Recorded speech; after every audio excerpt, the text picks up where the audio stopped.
Like and subscribe and click the bell icon to get new video updates.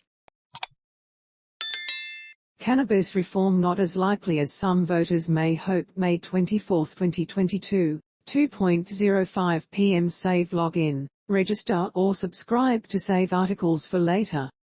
Share normal text size, larger text size, very large text size. Federal election 2022 full election results. ALP 75, LNP 57, N10, GRN 30th 276 seats needed for a majority fall still to call. 75.41% counted. Updated May 26, 2022. 4.16 and one of the surprising results from the federal election was a record vote for legalise cannabis. Australia, a minor party previously known as the Help End Marijuana Prohibition, HEMP, Party. The party received 2 to 7% of the Senate vote in most states and territories, narrowly missing out on a Senate seat in Queensland. Support for the legalisation of cannabis has risen dramatically over the last few decades.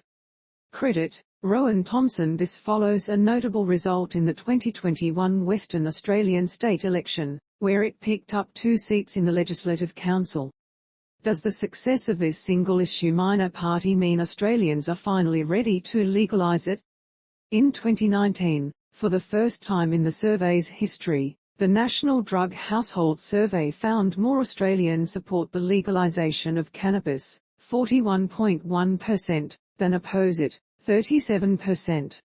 Support for the legalisation of cannabis has risen dramatically over the last few decades.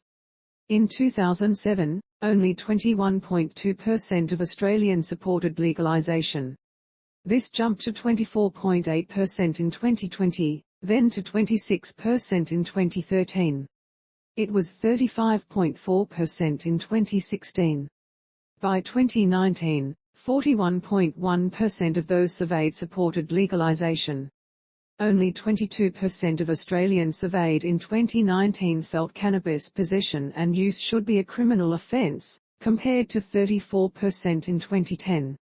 Support for cannabis legalisation likely comes from observing the legalisation of recreational cannabis in countries across the globe. Examples include Uruguay, Malta, Mexico, South Africa, Canada and a number of states in the United States.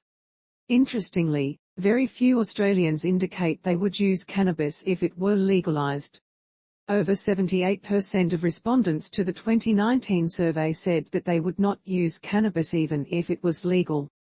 Only 9.5% said they would try it, and 9.2% say they would use it about as often as they do now. But asking voters if they support a policy proposal in the abstract might not tell us much about how much they'd support it once it becomes a hot-button political issue. We saw this play out in the 2020 New Zealand cannabis referendum.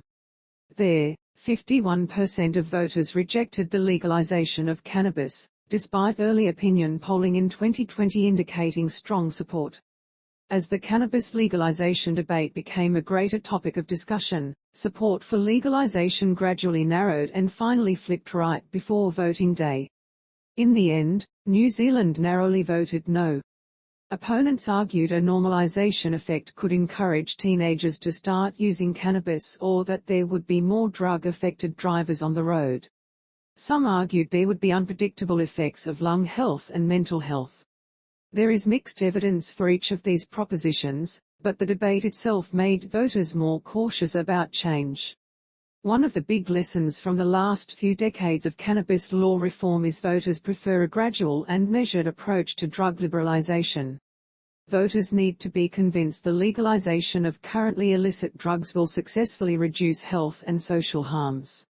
One of the big lessons from the last few decades of cannabis law reform is voters prefer a gradual approach to drug liberalisation.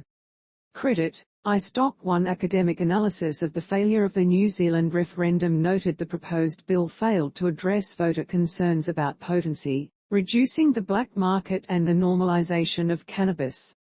A libertarian-style argument in favor of cannabis legalization focused on the freedom to choose is unlikely to shift voters already concerned about the harms of legal substances such as alcohol and tobacco.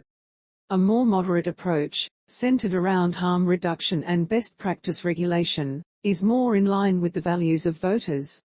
Jumping straight from a criminalized environment regarding cannabis towards full legalization may also be too fast for some voters. A gradual change of policies regarding cannabis is more likely to have support. For example, states that adopt medicinal cannabis policies, as Australia has done, tend to move faster towards recreational cannabis legalization than other jurisdictions. One intermediate step, which has already occurred to varying degrees in the ACT, Northern Territory and South Australia, is the decriminalisation of the possession and use of cannabis. There has been strong consistent support for the decriminalisation of cannabis in all states and territories in Australia for a number of years now. Decriminalisation provides a good introductory step towards treating